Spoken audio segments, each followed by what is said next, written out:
Halo, salam sejahtera buat kita semua.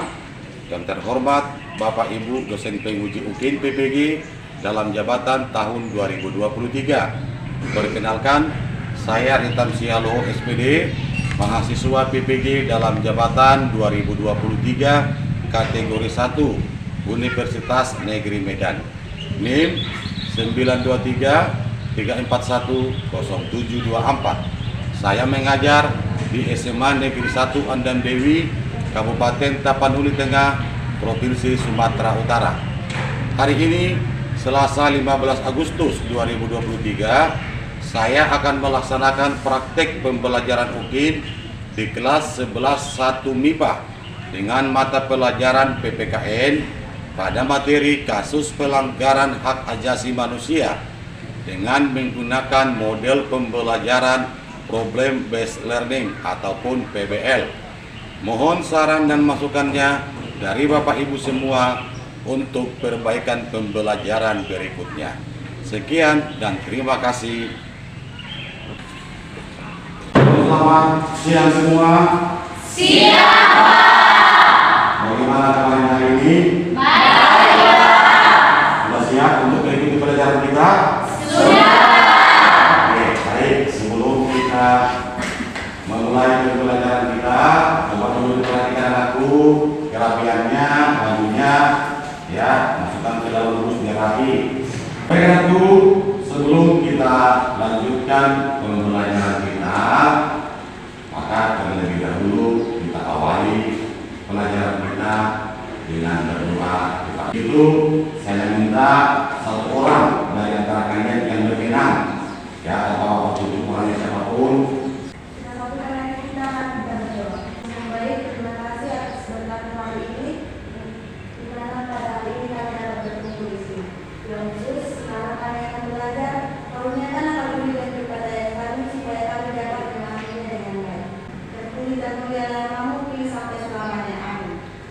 Selanjutnya, sebagai generasi muda untuk menunjukkan rasa nasionalisme kita, maka kita akan menyanyikan sebuah lagu wajib nasional.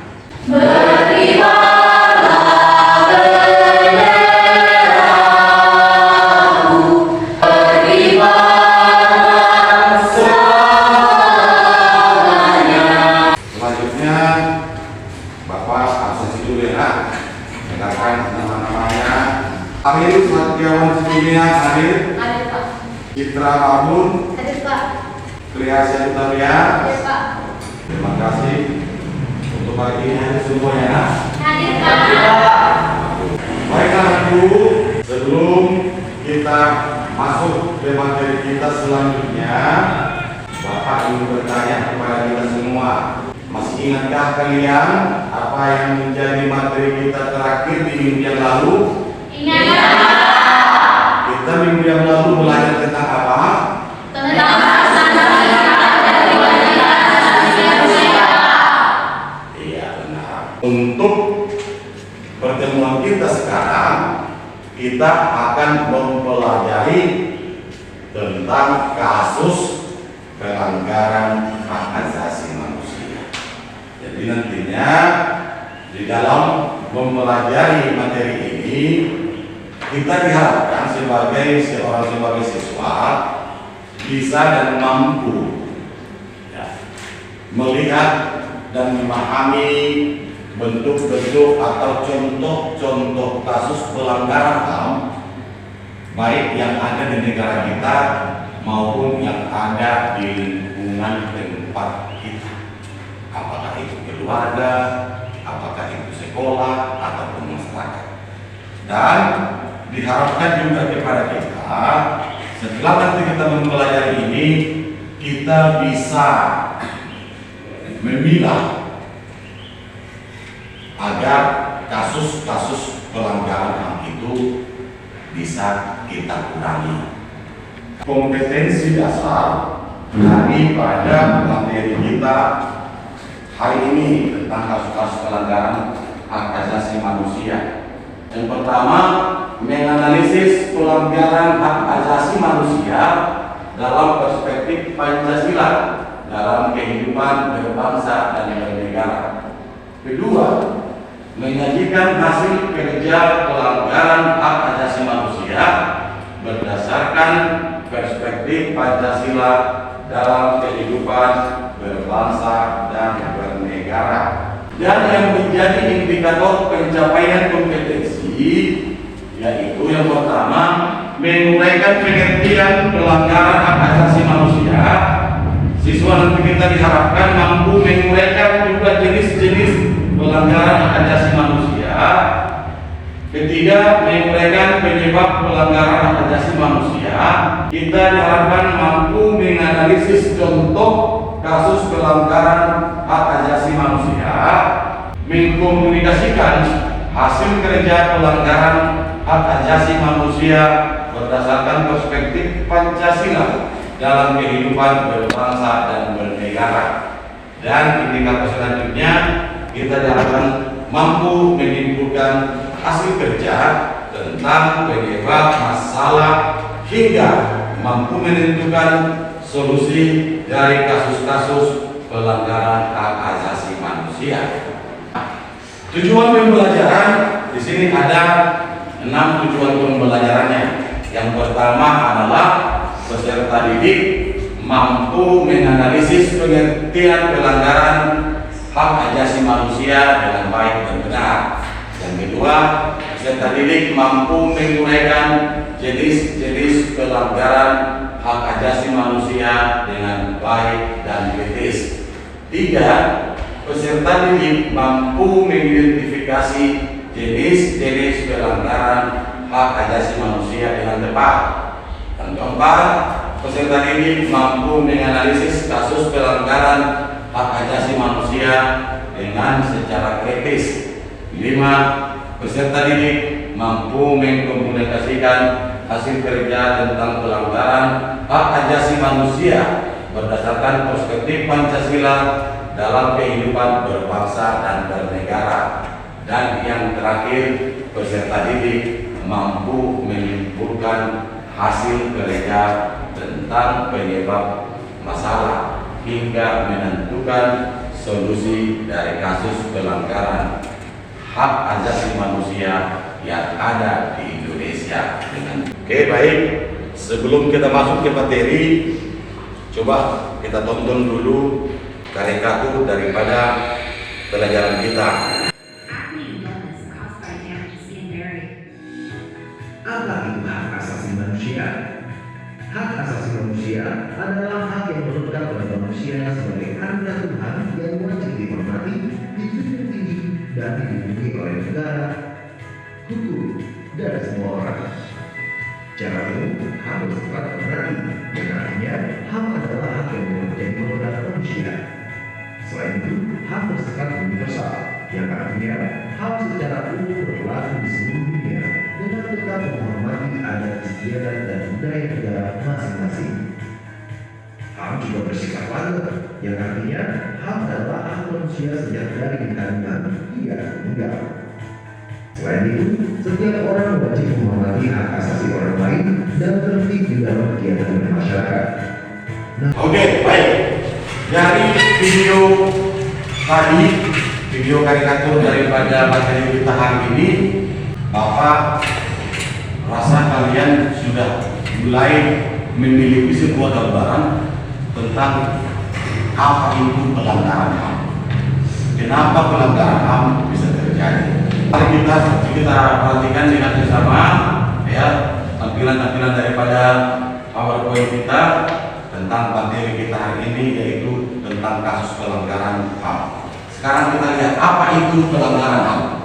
Nah, kalau kita berbicara tentang pelanggaran HAM, kalau ditanya apa itu pelanggaran HAM, kalau dibuat menurut Undang-Undang Nomor 26 Tahun 2000 tentang Pengadilan Hak Asasi Manusia, pelanggaran hak asasi manusia adalah setiap perbuatan seseorang atau sekelompok orang termasuk aparat negara, baik disengaja ataupun tidak disengaja, yang secara hukum mengurangi, menghalangi atau mencabut hak asasi manusia seseorang yang dijamin oleh undang-undang akan memperoleh penyelesaian hukum yang adil dan benar berdasarkan mekanisme hukum yang berlaku. Sekarang kita lihat apa itu penyebab pelanggaran HAM. Ada dua faktor yang bisa menyebabkan terjadinya pelanggaran HAM. Yang pertama, faktor internal. Yang kedua, faktor eksternal. Kalau internal berarti dari dalam diri. Kalau eksternal berarti dari luar. Apa faktor-faktor internal yang bisa menyebabkan pelanggaran HAM? Faktor internal merupakan dorongan untuk melakukan pelanggaran HAM yang berasal dari dalam diri. Faktor internal penyebab pelanggaran HAM antara lain adanya sikap egois atau terlalu mementingkan diri sendiri, rendahnya kesadaran HAM, krisis moral akibat kurangnya penerapan ideologi Pancasila, dan sikap tidak toleran. Sekarang kita lihat faktor eksternal. Coba dulu satu orang, Suryadi, coba dulu bacakan dulu tentang faktor eksternal itu. Faktor eksternal merupakan faktor di luar diri pelanggar yang bisa mendorong terjadinya pelanggaran HAM. Faktor eksternal penyebab terjadinya pelanggaran HAM antara lain penyalahgunaan kekuasaan, pembagian kekuasaan yang tidak seimbang, minimnya sosialisasi tentang HAM, ketidaktegasan aparat penegak hukum, penyalahgunaan teknologi, serta kesenjangan sosial dan ekonomi yang tinggi. Iya, inilah faktor eksternal, faktor yang datang dari luar. Sama itu seperti kalau kita menjadi pemimpin dari sebuah organisasi keagamaan. Ketika dia menjadi seorang ketua organisasi kepemudaan, apakah itu di gereja, di masjid, atau di mana, terkadang ketuanya itu terlalu arogan. Jadi sesuka hatinya malah menyuruh-nyuruh anggotanya, temannya, kamu ke sana, kamu ke sana. Nah, dia menyalahgunakan kekuasaannya. Padahal jabatan yang dia emban itu harusnya menjadi berkat buat orang lain. Kalau sebagai pimpinan kita harus bisa menunjukkan hal-hal yang positif kepada orang lain agar jabatan yang kita emban itu bisa menjadi amanah buat orang lain. Dan banyak lagi ya, bisa begitu. Ada juga diakibatkan minimnya sosialisasi tentang HAM. Jadi memang terkadang pemahamannya tentang HAM itu kurang. Jadi dia tidak tahu apakah itu pelanggaran HAM, apakah membatasi orang untuk melakukan sesuatu pelanggaran HAM, dia tidak tahu. Dan dia tahu tidak usah dikerjakan dia. Nah, itu saja juga HAM, hanya menahan saja. Padahal itu sudah menjadi merupakan pelanggaran HAM. Nah, tadi kita memahami faktor-faktor penyebab pelanggaran HAM. Sekarang kita lihat jenis-jenis pelanggaran HAM. Jenis-jenis pelanggaran HAM itu dibagi dua. Yang pertama pelanggaran HAM ringan, yang kedua pelanggaran HAM berat. Kita lihat apa yang menjadi jenis pelanggaran yang kita diberikan pelanggaran HAM ringan. Ya. Yang dimaksud pelanggaran HAM ringan yaitu pelanggaran HAM yang tidak mengancam nyawa seseorang namun merugikan orang tersebut. Harus mengancam nyawa seseorang tapi merugikan. Nah, misalnya ketika teman kita mau melanggar tapi kita ajak cabut, berarti kita sudah melanggar HAM-nya. Pelanggaran HAM berat adalah kejahatan luar biasa yang mengakibatkan kerugian yang bersifat sulit dikembalikan ke keadaan semula. Korban pelanggaran HAM berat umumnya menderita luka fisik, mental, penderitaan emosional, dan kerugian lain yang berkaitan dengan hak asasi manusia. Inilah yang kategori pelanggaran HAM berat. Kira-kira ini contoh yang paling gampang kita lihat seperti apa? Yang tidak bisa, kalaupun sudah bagus, sudah kembali semuanya pulih, tapi tidak akan bisa mengembalikan kepada bentuk semula. Misalnya itu pembunuhan. Kalau terjadi pembunuhan, kalau si pembunuh sudah mendapatkan hukumannya dan keluarga korban sudah memaafkan dia, namun keadaan seperti sedia kala itu tidak akan bisa terjadi lagi. Yang sudah terbunuh sudah tak bisa lagi hidup. Itulah masalah satu bentuk pelanggaran HAM. Baru tadi dikatakan adanya penderitaan emosional. Kalau istilah-istilah anak muda zaman sekarang, inilah disebut tertekan lagi. Makanya jangan pernah dimainkan perasaan Baru selanjutnya mari kita lihat contoh-contoh pelanggaran HAM. Baik, contoh pelanggaran HAM seperti tadi sudah kita pahami dalam jenis-jenis pelanggarannya, itu juga dibagi atas dua, contoh pelanggaran HAM ringan dan contoh pelanggaran HAM berat. Contoh pelanggaran HAM ringan, coba anak kami Viola katakan lupa. Contoh pelanggaran HAM ringan: pertama, melakukan penganiayaan; kedua, melakukan sesuatu yang bisa mencemarkan nama baik seseorang; ketiga, menghalangi seseorang untuk menyampaikan aspirasinya dengan berbagai cara; yang keempat, melakukan aksi kekerasan dengan pemukulan; selanjutnya, mengambil barang atau hak milik orang lain; dan selanjutnya, menghalangi seseorang untuk menjalankan ibadah. Itu tadi beberapa contoh pelanggaran HAM berat. Ringan. Ada penganiayaan, sesuatu yang bisa mencemarkan nama baik seseorang. Berarti ini masuk dalam kategori fitnah. Baru menyampaikan aspirasi dengan berbagai cara. Ini tadi masuklah ini kategori penyebabnya ini adalah sikap egoisnya.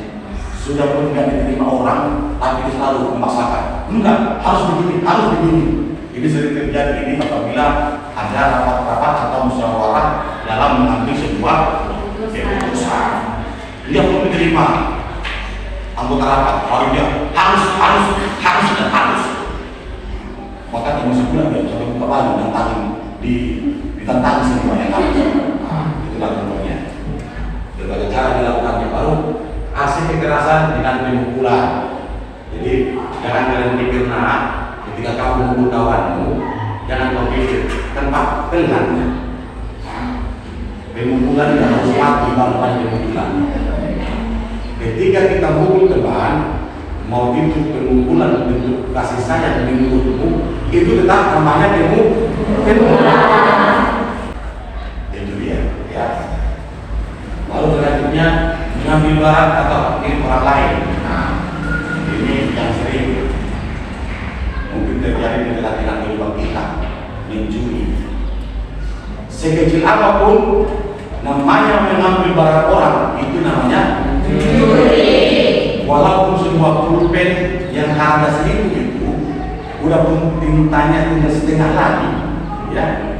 Tapi kalau itu bukan hak milik kita dan kita ambil, itu tetap namanya masuk kategori pelanggaran. Oke, selanjutnya menghalangi seseorang untuk menjalankan ibadah. Ini yang sering terjadi. Ayo, kemana? Jalan-jalan. Nanti lagi ke gereja. Sekali ini Bu, minggu depan kita sama-sama gereja. Lagian kalau ke gereja kalau seperti ini kenapa namanya? Ya memang nggak mati dia. Namun kita sudah melanggar, kita sudah membatasi hak dia untuk beribadah. Kalau kita yang nggak mau beribadah, jangan kita ganggu orang lain untuk beribadah. Baru selanjutnya contoh pelanggaran HAM berat. Baik, silakan dulu Petris di sana contohnya. Oke, silakan membacakan Nak. Contoh pelanggaran HAM berat. Pertama, pembunuhan. Yang kedua, pemusnahan. Yang ketiga, perbudakan. Yang keempat, pemindahan paksa penduduk. Yang kelima, perampasan berat atas kebebasan fisik. Yang keenam, penistaan. Yang ketujuh, pemerkosaan, perbudakan seksual, pemaksaan prostitusi. Yang ketujuh, penganiayaan.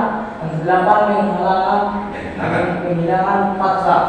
Yang kesembilan, perbuatan tentang manusiawi dan lain-lain. Iya, itulah contoh-contoh pelanggaran HAM berat. Ada tadi 9 seperti yang sudah dibacakan teman kita si Petris.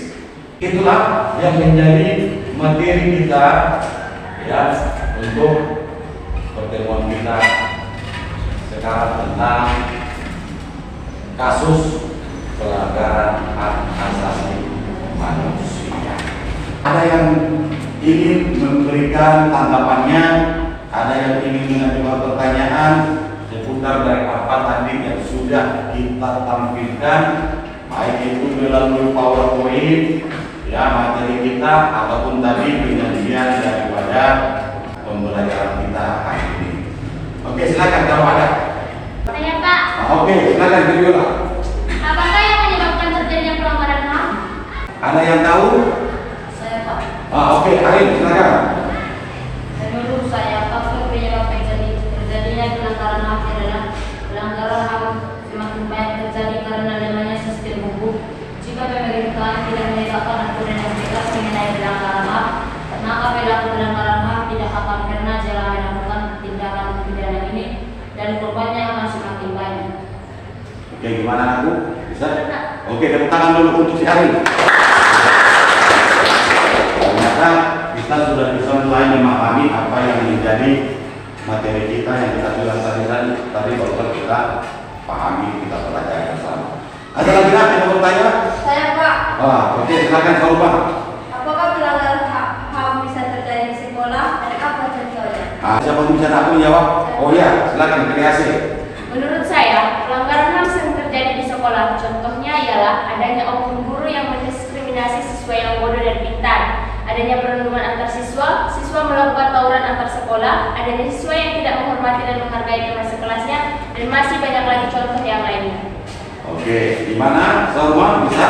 Bisa Pak. Oke, tepuk tangan dulu untuk mereka berdua. Mantap, semakin bagus, semakin mudah sudah kita memahaminya. Ada lagi yang mau bertanya? Saya Pak, Oh iya, silakan. apakah yang masih dengan pelanggaran HAM? Ada yang sudah jawab? Saya Pak. Oke, silakan Christiana. Pelanggaran HAM ialah pelanggaran hak asasi manusia adalah setiap perbuatan seseorang atau kelompok orang termasuk aparat negara baik disengaja maupun tidak sengaja atau kelalaian yang secara melawan hukum mengurangi, menghalangi, membatasi dan atau mencabut hak asasi manusia seseorang atau kelompok orang yang dijamin oleh undang-undang. Oke, bisa? Kira-kira ulang? Bisa Pak. Oke, tepuk tangan. Oke, kalau sudah tidak ada lagi yang ingin bertanya, maka untuk selanjutnya kita akan belajar diskusi kelompok. Maka untuk itu Bapak akan membagi kelompok diskusi kita menjadi 3 kelompok. Baik, untuk kelompok 1 nanti yang menjadi koordinatornya itu adalah Suryali Simamora. Ya, Bu ya. Temanya pertama Revaldo Simanulang, Ariel Simanatujumean, Saul Maudi Simanulang, dan Wulan Sahidia. Maka untuk itu, untuk mempersingkat waktu kita, Bapak mintakan untuk secepatnya membentuk kelompok. Sudah? Tadi kita sudah mempelajari contoh-contoh kasus pelanggaran HAM. Maka untuk itu, di sini Bapak akan membagikan nanti sebagai lembar kegiatan kita atau LKPD-nya. Nanti Bapak harapkan kalian isi sesuai dengan apa yang diminta. Nanti setelah Bapak berikan nanti waktunya kira-kira 15 menit atau mungkin 20 menit. nanti Bapak minta kalian bisa nanti mempresentasikan apa yang menjadi hasil diskusinya.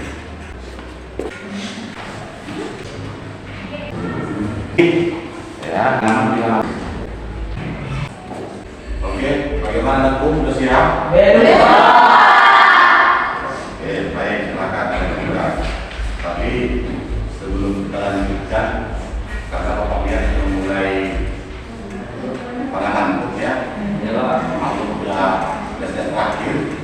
Maka sebelum kita lanjutkan, kita breaking dulu untuk sekedar menyegarkan pikiran kita tidak ngantuk.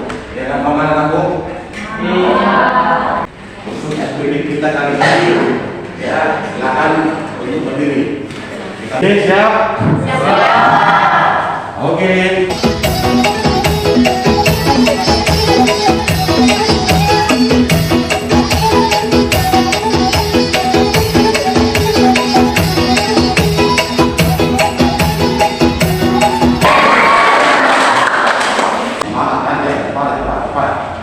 Diskusikan sama-sama.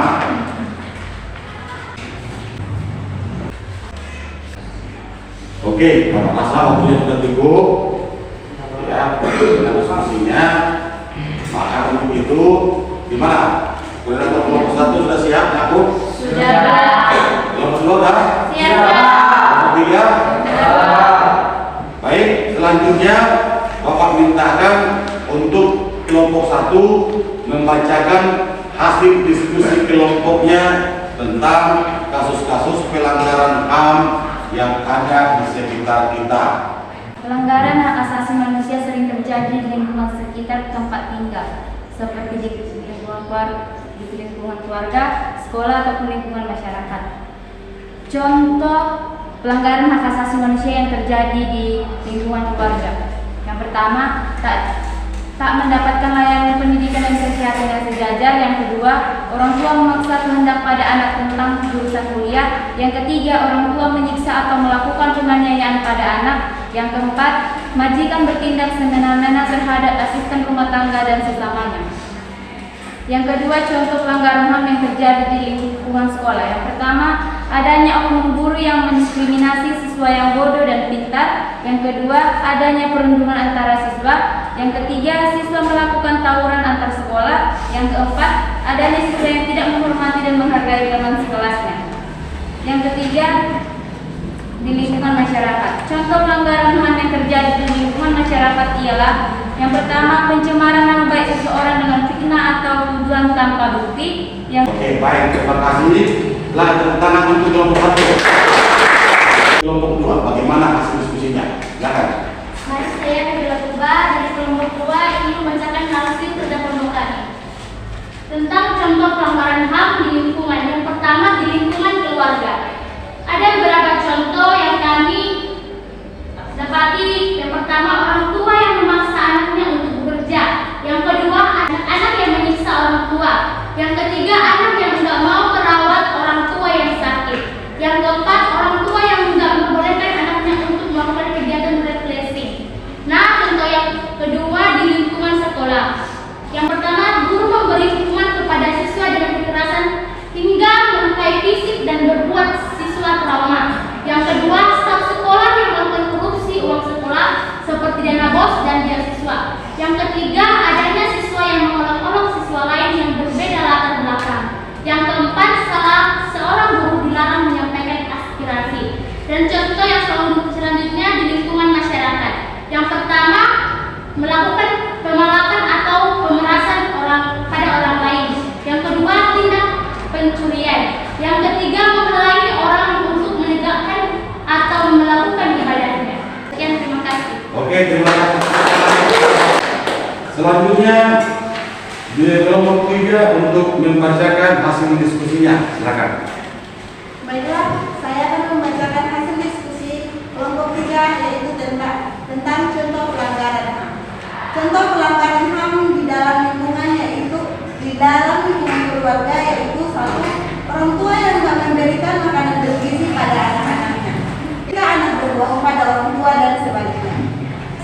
3. Orang tua tidak memberikan nafkah kepada anaknya. 4. Orang tua melakukan tindakan kekerasan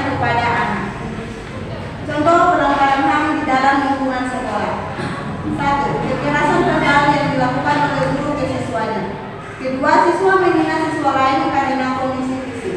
Ketiga, siswa melakukan penganiayaan ke sesama siswa. Keempat, memilih-milih teman dalam pergaulan karena perbedaan seperti ras, warna kulit, dan agama. Ketiga, contoh pelanggaran HAM di dalam lingkungan masyarakat. 1. Melakukan pembakaran sampah sembarangan, asapnya sampai mengganggu orang-orang di sekitarnya. Meninggalkan komentar jahat di postingan media sosial orang lain. Terima kasih. Oke, tepuk tangan. Terima kasih atas hasil diskusinya. Ya, ternyata kita sudah bisa mendapati beberapa contoh-contoh pelanggaran HAM yang ada di lingkungan keluarga kita, di lingkungan sekolah, ataupun di lingkungan masyarakat. Cuman tadi yang Bapak tertarik itu hasil diskusi dari kelompok 3. Itu di lingkungan masyarakat tadi katanya meninggalkan apa tadi? Anakku yang 3 atau 4 di lingkungan masyarakat. Meninggalkan komentar jahat di postingan media sosial. Iya. Meninggalkan komentar jahat di media sosial orang lain. Padahal kalau memang postingannya itu tidak menghina kita secara langsung, lalu kenapa kita harus meninggalkan jejak digital kita yang tidak baik di postingan mereka? Atau kalau memang kita tidak suka dengan postingannya, kita skip aja, kita lewati saja. Jangan menjadi membuat respon-respon yang tidak baik di sana hingga bisa menimbulkan masalah baru bagi pengguna media sosial maupun yang punya media sosial. Apalagi zaman sekarang kan segala sesuatunya sudah medsos. Pacaran pun dia diposting. Kalau memang kamu sakit hati melihat dia karena pacaran, ya karena kamu nggak punya pacar, nggak usah dikomentari. Jangan pula dibuat di situ dan di postingan itu adalah pacar jelek aja dipamerin. Ya kan? Nggak usah. Ya udah skip aja. Nggak usah dilihat. Suka-suka mereka. Orang mereka mau bahagia di dunia ini. Lagian kan mereka tidak mengajak kita, kecuali mengajak kita. Ayo, siapa yang mau ikut? Katanya. Padahal mereka pasaran, kan nggak mungkin. Kecuali mereka makan. Ayo kita siapa mau ikut? Katanya. Ya bisa kita datang. Orang mau makan, bisa makan rame-rame. Tapi kalau pacaran ya udah janganlah. Atau mungkin kalau dia memposting sesuatu, ya yang mungkin menurut dia suatu barang yang menurut dia menjadi barang kebahagiaannya, kesenangannya. Padahal kita tidak melihat itu, mungkin menurut kita itu barang yang tidak begitu penting. Ya udah, nggak usah dikomentari. Kalau memang nggak suka, nggak usah kalah. Barang itu aja, sok kali, nggak usah, karena itu bisa menimbulkan hal-hal yang tidak baik.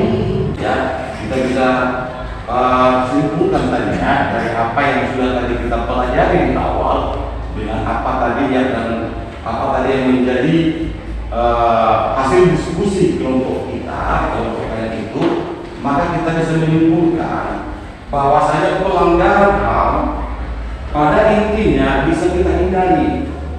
Ya, pelanggaran HAM itu pada intinya bisa kita hindari apabila kita bisa saling menghormati dan menyayangi sesama anggota keluarga, tidak memaksakan kehendak pada orang lain, mematuhi nasihat dan perintah orang tua. Kita bisa saling menghargai sesama kita dan tidak seenaknya, bahkan terhadap orang yang tidak punya kedudukan sama sekali. Terus kalau kita bisa mau menyakiti perasaan orang lain, kalau kita bisa atau mau ngejek orang lain, pasti dari sebelumnya kita bersahabat dengan dia, pasti dia kadang tidak mau bersahabat dengan kita. Karena apa? Karena tidak semua orang menyukai hal-hal yang tidak baik. Makanya agar semuanya itu bisa teratasi dan kebahagiaan itu dan serta keharmonisan itu tetap terjaga, baik itu di dalam keluarga, sekolah maupun lingkungan masyarakat. Maka mari kita saling menghargai, saling menghormati satu dengan yang lain. Jangan memaksakan kehendak, dengarkan nasihat orang tua. Itulah jadi sebagai kesimpulan yang bisa kita ambil dari materi yang sudah kita pelajari dari awal. Ya. Dan selanjutnya untuk pertemuan-pertemuan kita yang akan datang, ya, pertemuan-pertemuan kita di depannya, ya, silakan tugas-tugas yang ada silakan diselesaikan dan dikerjakan, ya, di rumah ataupun materi-materi selanjutnya bisa dipelajari, ya, biar ketika kita masuk pertemuan berikutnya kita sudah punya bahan. Pertemuan kita yang kali ini, ya, maka ada beberapa hal yang Bapak sampaikan kepada kita sebagai refleksi dari apa yang menjadi materi yang sudah kita pelajari mulai dari awal sampai sekarang. Yaitu yang pertama, pendidikan praktek penting bagi manusia karena itu juga merupakan hak asasi manusia dan dijamin oleh undang-undang. Ini sangat penting memang untuk menentukan sikap kita. Dan maka pendidikan karakter itu sangat penting. Kepribadian kita sangat penting. Yang kedua, kita harus mampu mempelajari tentang HAM itu dengan baik, ya, agar nantinya kita tahu untuk berbuat kebaikan dalam kehidupan kita.